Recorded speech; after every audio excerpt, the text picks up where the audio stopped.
Buenas, pessoal do Papo Maçom, boa noite. Hoje um tema bacana, curtinho, mas bacana. Eu achei importante trazer para vocês em formato de vídeo. Podia ser uma discussão do dúvida sobre a maçonaria, mas eu quis fazer um vídeo exclusivo para isso.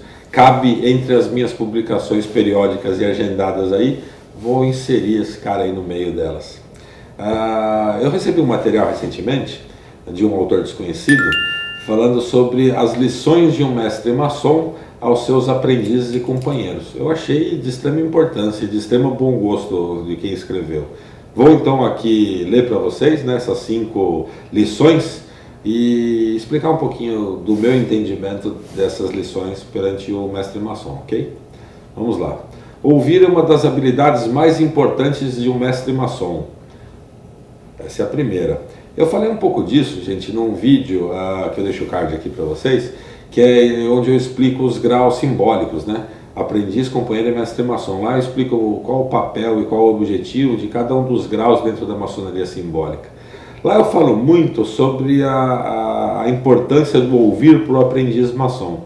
Mas tenho que fazer aqui o parênteses de que, independente de você estar aprendiz, companheiro ou mestre maçom, seremos sempre aprendizes maçom. Nossa vida inteira. Nós sempre seremos aprendizes maçons. E o maçom que tiver uma visão diferente dessa, ele não vai evoluir, ele não vai crescer. Porque não é porque você atingiu o grau de mestre maçom que você está pronto, que você está pleno, completo. Você sempre tem a aprender, você nunca está pleno. Então, por isso que todos nós sempre falamos, né, ou pelo menos a grande maioria dos maçons fala, sempre seremos aprendizes, né, eternos aprendizes. Bacana. Vamos à segunda lição. O mestre maçom deve dar condições para que as pessoas se tornem o melhor do que podem ser. Bacana também.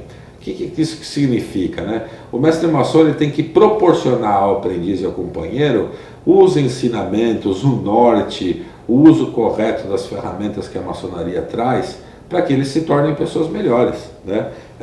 Ele tem que orientar de maneira adequada para que essas pessoas possam crescer. Não adianta iniciar e deixar o cara ao léu lá na loja, né? Aprender por conta própria, sozinho. Não, ele tem que ser um tutor, ele tem que ser um guia, um exemplo. Vou falar um pouquinho disso na quarta lição. Vamos para a terceira agora. Um mestre maçom deve ser um servidor, mas não um escravo. Importante também, qual que é o entendimento disso, né? Ele tem que ser o cara que orienta, que dá o norte, que dá o caminho, que traz a ferramenta. Mas não tem como ele executar as ações necessárias para o aprendiz ou para o companheiro maçom crescer, né? Ele mostrou o quê? Ele mostrou o caminho. Mas não tem como ele percorrer o caminho. Ele pode percorrer o caminho de mão dada, mas ele não pode percorrer o caminho por você, né? Você tem que fazer, você tem que ter iniciativa, você tem que trabalhar. É tudo muito pessoal, né? É tudo muito individual. Apesar da maçonaria impor essa estrutura para que as pessoas lhe ajudem, cabe a você o crescimento, cabe a você a lapidação da pedra bruta. Os demais, os irmãos que estão ali presentes em graus superiores, eles estão lá só para te mostrar o caminho adequado, para te orientar nas dúvidas, para te dar a mão nas dificuldades, para te apoiar nas dificuldades. Mas fazer, lapidar a pedra, é contigo, malandro. Ninguém faz por você. Tem coisas que só a gente consegue fazer por nós mesmos, mas ninguém. Essa é uma delas. E a quarta lição, em que ela é muito ligada à segunda lição, né, é que assim, as ações do mestre maçom sempre falarão mais alto e serão mais importantes que suas palavras. Não é verdade, gente? Muito fácil falar, né? O vídeo aqui no YouTube aceita qualquer coisa, o que eu falar está gravado. E as ações, né? E o exemplo?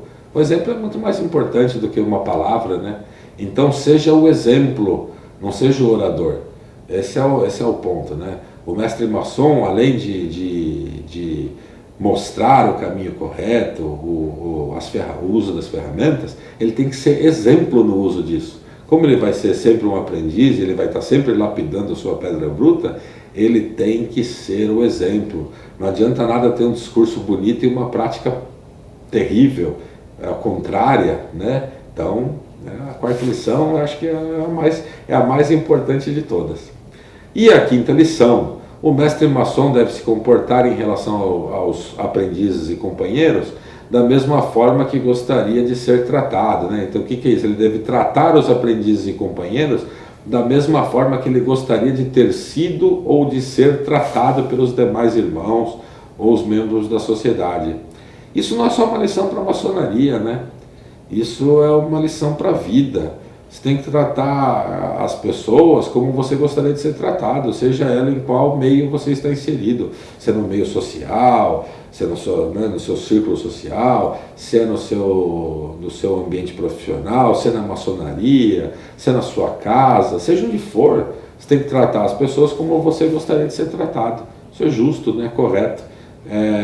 Coloque-se no lugar das pessoas e veja se a maneira como você as trata é a forma que você gostaria de estar sendo tratado por alguém. Isso não só nas relações, vamos chamar assim, sociais, educadas, né? Não é só uma questão de educação, né? Não estou falando de grosserias aqui, estou falando em todos os quesitos, né? Todas as disciplinas da vida. Não cometa nada com ninguém que você não gostaria que cometessem contigo, esse é o ponto. Seja em qual esfera for. Bom, pessoal, foram essas aí as 5 lições do Mestre Maçom que eu achei bastante pertinentes trazer aqui em formato de vídeo para o canal. Eu gostei muito, vou usar isso como itens na loja, né? Nos próximos trabalhos, vou usar bastante disso. Vou citar bastante dessas lições e tomar isso como lição de vida também, né? Observar como lição de vida sempre, estar atento ao cumprimento dessas 5 lições do Mestre Maçom. Espero que tenham gostado, um tríplice fraternal abraço e até o próximo vídeo.